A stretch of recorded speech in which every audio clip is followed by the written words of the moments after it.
Hi folks, Pat Kelleher from Cork, Ireland. Just letting you know how I met Luke Kelly, our hero, for the first time and only time in 1981 in Cork Opera House. It was Wednesday, July the 1st, 1981. I was just 17 years old. The same venue that Luke got his brain tumour a year earlier on the 30th of June 1980. And myself and my friends had conjured up a relationship with the stage porter, and we were able to get in backstage frequently. We attended a lot of concerts, including Macon and Clancy were very big at the time. But the Dubliners were in concert this night, and we decided to go and see them. And I took the opportunity of our friendship with the porter to try and get in backstage to meet, hopefully, Luke in person. And that we did, got in. There was a backstage bar in the Opera House at the time. I don't think it's there today. And went into the backstage bar, and Luke was sitting with his back to us on a high stool having a drink. And I approached him from behind, probably not a good idea, and gave him a tap on the shoulder, and he said, "How's it going?" And I said, "Hello, Luke." He turned around, he kind of mellowed, and we got talking for the bones of an hour. And I was very interested in the five-string banjo, as I said, 17 years of age, and started asking him about his banjos. And I noticed that he had acquired a Vega Pete Seeger long neck, just like this one, slightly older model.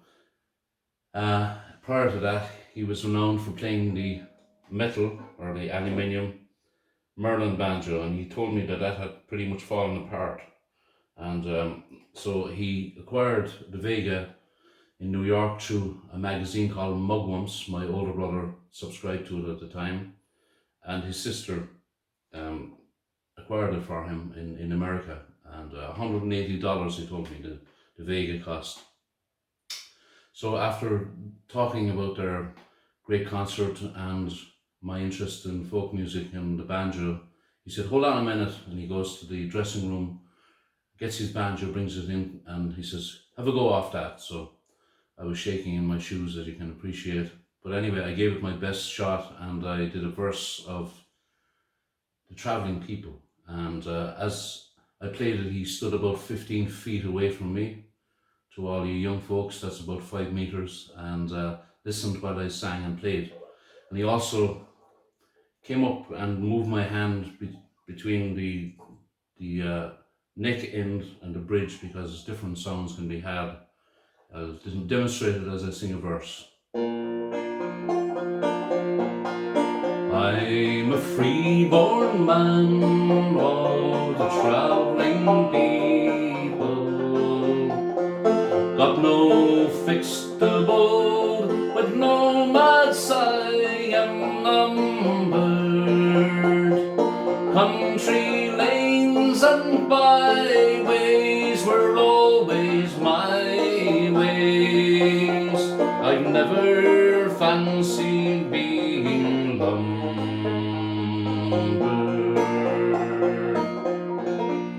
So I sang the Travelling People, the great Ewan MacColl song, and when I finished playing and singing, very poorly, I must admit, he came over and he said, prior to that, there's a fifth-string capo here that needs to be adjusted along with this for the four strings up here, and it's spring-loaded a bit like this, and I was just meddling with it very politely, and he says, tear it up, he said, "Come on, give it a good pull," he said. And, so when Luke Kelly tells you to give something a good pull, you pull it. And but anyway, he came back and he said, "Well done," he said, and he took the banjo himself and he went back into the corner where he was listening from, and he sang on Raglan Road from start to finish, especially for me. And it's one of those treasured memories, and I feel so privileged to have met this icon, folk icon, and a very generous man with his time.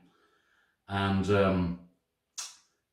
later on in 1987, after his passing, the Dubliners had a 25th celebration on the Late Late Show in Ireland, and Bono came on paying tribute, and he said, "I never met Luke Kelly," Bono said, and then I suddenly realised I did, and I feel so privileged. And so basically, and at the time, I forgot to mention, they were doing advertisements with Beamish and Crawford and Cork, who were licensed to make Bass Ale, and even some of those folks came along and looked for Luke while he was speaking to me, and he left them wait. So that kind of gives you an idea of his generosity, and I treasure that time forever, meeting your hero. And but anyway, he sang on Raglan Road from start to finish. I hope he had the patience to listen to my story, because I know a lot of folks out there just adore Luke for all the right reasons. And I'll leave you with a verse of On Raglan Road, a memory I've cherished all my life, and I just thought I'd let you know and share it with you, because I'm 57, moving on. It's 40 years, just over 40 years since my meeting with Luke. This is July 2021, and 18th of July.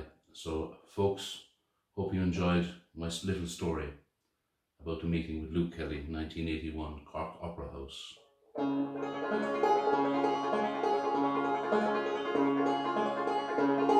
On Raglan Road of an autumn day, I saw her first and knew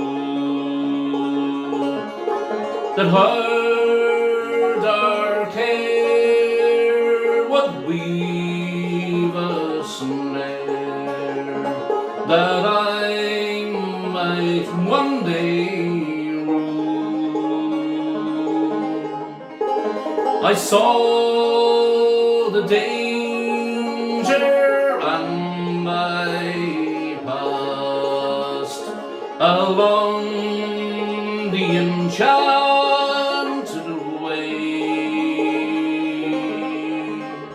and I said, let grief be a fallen leaf at the dawning of